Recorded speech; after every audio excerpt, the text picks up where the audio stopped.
خۆشەویستی تلوزیۆنی پەرتۆ هەروەک ئاگادارن ماوەی دوو حوتویەک لە انتخاباتی مەسحەکەی انتخاباتی جمهوری ئیسلامی ئێران دەگوزارێەوە بەحس و جەدەل لە بینی شەخسیەتەکان و ئێستا لە بینی هێزە سیاسیەکاندا لە کوردستان زۆرەوە اختلافی نەزەرێکی تقریبان دەکرێت بڵێن اختلافی نەزەریان هەیە لەو بارەیەوە ئێمە وتوێژێکمان هەیە لە ڕێگای تەلەفۆنەوە لەگەڵ هومایونی گودازگەر بەخێر بێی بۆ بەرنامەی ئەوڕۆی تلوزیۆنی پەرتۆ. زۆر سپاس دەکەم منی سڵام لە خزمەت بینەرانی تلویزیۆنی پەرتۆ. سپاس بۆ تۆ هاوڕێ هومایون. هەروە کە باسم کرد اختلافی نەزەرێکی زۆر هەیە لە بینی هێزە سیاسیەکاندا، پێتان وایە ئەو اختلافاتانە چۆنە و ئەگەر بکرێ بۆمان شی بکەی بۆمان باسکەی بزانین اختلافی نەزەر لەسەر چی هەیەوە زیاتر لەسەری بەحس بکەین. بەڵێ تا ئەو جێگە من لە پرسیارەکەت تێگەیشتم مەبەست زیاتر هێزە سیاسیەکانە لە کوردستان لە ماوەیە دوای انتخابات نظر منەوە دوو بۆچوون هەیە لە نێو هێزە سیاسیەکانە. یەکێکی کە بە دروست باسی ئەوە کە ئەم انتخاباتە لە بحران و لە بەتۆری کولی مشکلاتی جمهوری ئیسلامی کەمەوە نەکردووە و جمهوری ئیسلامی کولیەتەکەی هەر تووشی ئەو بحرانەیەوە قبلەن بەدە انتخابات بووە هەر هێزێکی پێگیر و زدی جمهوری ئیسلامی کە سەرۆگۆری جمهوری ئیسلامی بە شەرتی هەموو عەداڵەت و دنیایەکی باشتر لە جامعە ئێران ئازانێ ئەوانە هەر وەزیفەیان هەر ئەوەیە کە قبلەن بووە بێ بە کاروباری خۆیان ئەدامە بدەن. بەڵام تێکێکی تر هەیە لە نێو هێزە ناسیۆنالیستەکانی کوردان هەر وەکو ئەحزابی ڕاستی ئێرانی ئەمانە بە انتخابی ڕوحانی و هاتنە سەرکاری ئەم کەسە کە پێ ئەڵێن ئیسلاح تەڵەب و مەغلوب نییە حتا شەنە ئیسلاح تەڵەبە ئەمانە تا ئەنابێ دڵیان خۆش بووە حتا بەدە بەنسبەت پێش انتخابات دڵیان خۆش بووە و خەریکن قسەهای ئەکەن کە نیشانەی پەشیمانیانە لەوە کە ئەم انتخاباتیان تەحریم کردووە. مثلا بڕێکیان ئەڵێن ئەمە سەرکەوتن مردم بوو لە حاڵێکا خۆیان تەحریمیان کردووە ئەم سەرکەوتن مردمە. بڕێکیان ئەڵێن ئەمە ئەوانەوە ڕێیان داوە یا ئەوانە کە ڕێیان نەداوە هەموویان مبارزەیان کردووە عەلەی جمهوری ئیسلامی. ئەڵێن حتا لە یەک دوانێکیانە لە ئەم ئەحزابە من دیت بۆ خوندومەتەوە ئەڵێن ئەمە نەتیجەی تەحریمەکان بوو کە سەرکەوتن مردم بەدەست هات.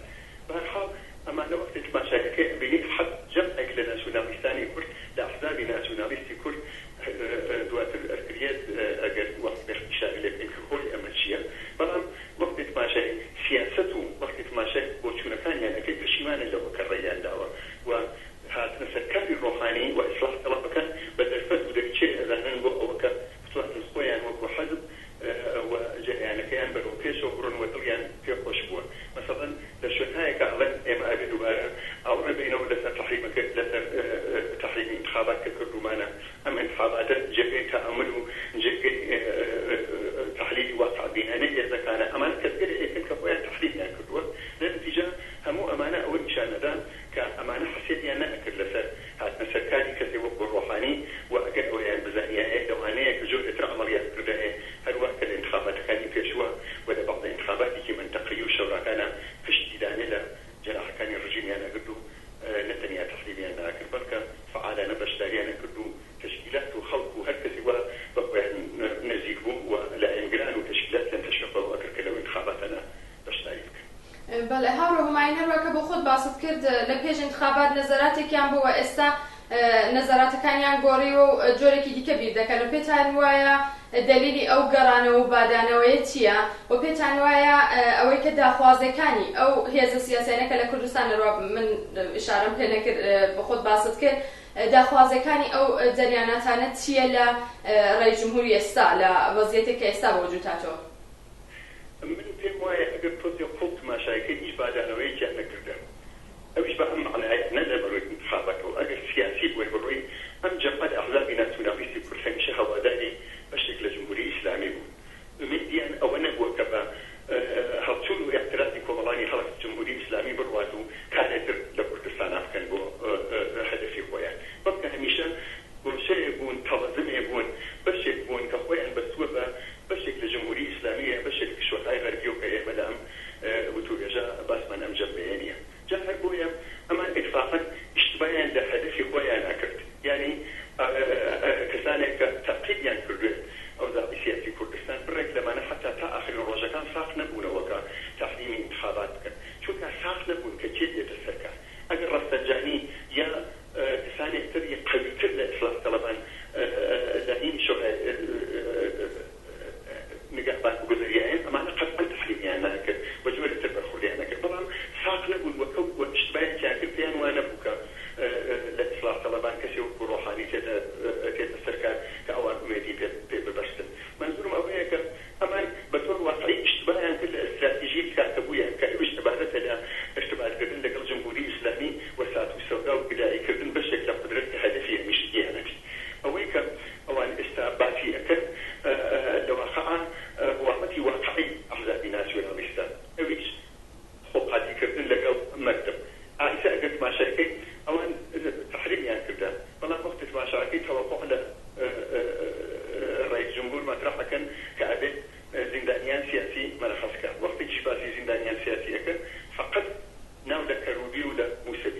ئەگەر سەیری سایتەکان یان نەشریەکان یان یان سوپارڕانیەکان و تەلەڤیزیۆنەکانیان بکات بە ئاشکرا ئەم پەشیمانیە ئەتوانێت دەستکێشێت و شتێکی زۆر سەخت نییە. هاوڕێ هومایە هەروەکە بە خۆت باست کرد پێت ئاوا تەوەقعاتێکیان هەیە داخوازی هەیەکیان هەیە پێت وایە چەندە ڕۆحانی جوابی ئەو داخوازی پێ ئەو ویستانەی ئەو هێزە سیاسیانە دەداتەوە؟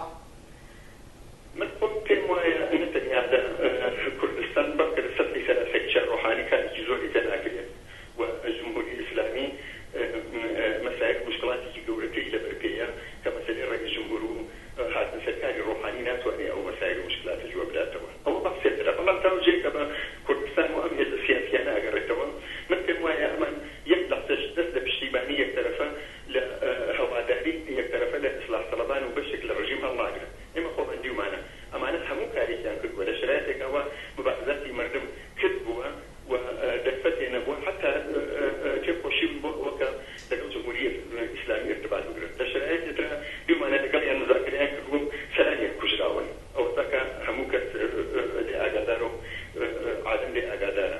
من وا نازانم کە شتێک وایە ئەمان دەستکەوێت دەلیلیشم ئەوەیە کە لە نێو خودی جمهوری ئیسلامی کەسگەرێ هەن کە صاحب مەتڵەتر و صاحب مەڵکتر و صاحب ماڵترن لە ئەمان کە هەر وەکو ئەمان بیرەکەن و ئەوش عبارەتە لە ئیسلاح طەلەبانێکە بۆ شەریک لە خودی جمهوری ئیسلامی ئیسلاح طەلەبانی کورد جەبهەی متحەدی کورد ئەمانە کەسگەرێکن کە ساڵهانی لە مەجلسە بە دروستکردنی فراکسیۆن و بە دانی پرۆژێ حکومرانی و ئاوادانی لە کوردستان گەرێکیانە جۆرنایە دڵی جمهوری ئیسلامی بەجێ بێنن و بتوانن دڵی مەردم بەجێ بێنن لە ئەفعاکە نەیەتوانیوە. من زۆر پێم وانییە کە خودی ڕۆحانی و جمهوری ئیسلامی بتوانێت نەتوانێت ئەسڵەن جوابی ئەمانە بداتەوە. تاریخی 30 ساڵی گوزەشتە نیشانی داوە هەرچی ئەمان چوونە سەبەرەوە جمهوری ئیسلامی زۆرتر پاڵی پێوە ناوان بۆ داخواز و مەطالباتیانی قبوڵ نەکردووە. بە تۆری کولی من پێم وانییە کە بەرەو ئەمان بڕێت بەرکە ئەوەی کە مستەدەمە وەکو تاریخی ڕابردوو زیاتر ئەسلاک ناسیۆنالیستی کوردن کە خۆیان خەریکن لە جمهوری ئیسلامی نزیکەکەن و من لە ئاخرین قسەما پێم وایە ئەوەی وا پژا کردیم و نامەی نووسی بۆ خامنەیە کە جوابی کورباتەوە ئەوە لە دانیشە لەگەڵمان و ئەبێ شرایطێکی تر بخۆڵکەین کە ئێمە حاضرین بۆ هەموو شتێک ئەو استراتیژیەی پژا کە ئایندەی ئەم ئەحزابەیەوە لە ئایندەیە بە احتمال زۆر تا ئەو مرحلەیەشە نزیکایەتی لەگەڵ جمهوری ئیسلامی ڕۆنە بەرەوە.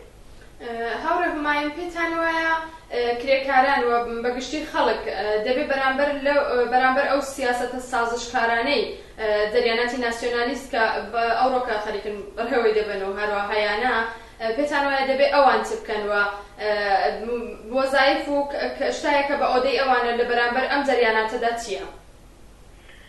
ئەزانی شۆ من پێم وانییە ئەمانە سازشکارن. ئەمە جامعەیەکە هەر حزب سیاسیە خەریکە مەنافعی طبقەی ئەپارێزێ. ئەحزابی ناسیۆنالیستی کورد ئەحزابێکە تەمەرکوتن بە طبقەی سەرمایەدار و بورژوازی لە کوردستانە.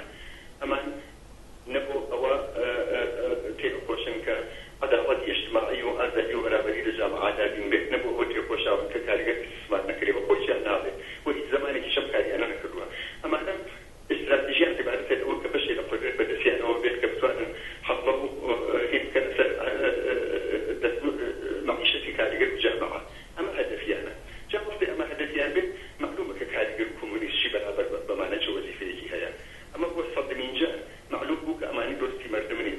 حتا تەنانەت بۆ مەسەلەی کورد و بۆ کەشتەرگەری ملیش لەسەر خەڵکی کورد لا بچێت ئەمانە نمایەندەی واقعی خەڵک نین، بەڵکو ئەمانە کەسگەرێکن کە یا ڕۆژێ لە واشنگتن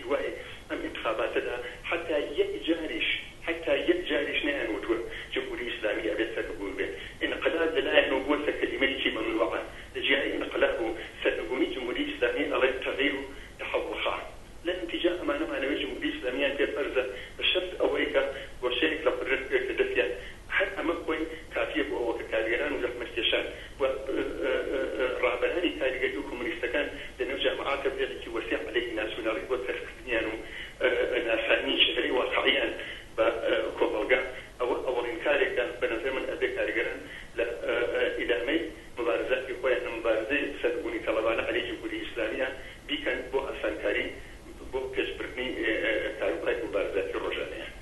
زۆر سپاس هاوڕێ هوماین بۆی کە وەختی خۆت بێمەداوە لە بەرنامەی ئەوڕۆی ئێمەدا شرکەتت کرد. سپاس بۆ ئێوە بینەرانی عەزیز و خۆشەویستی تلوزیۆنی پەرتۆش.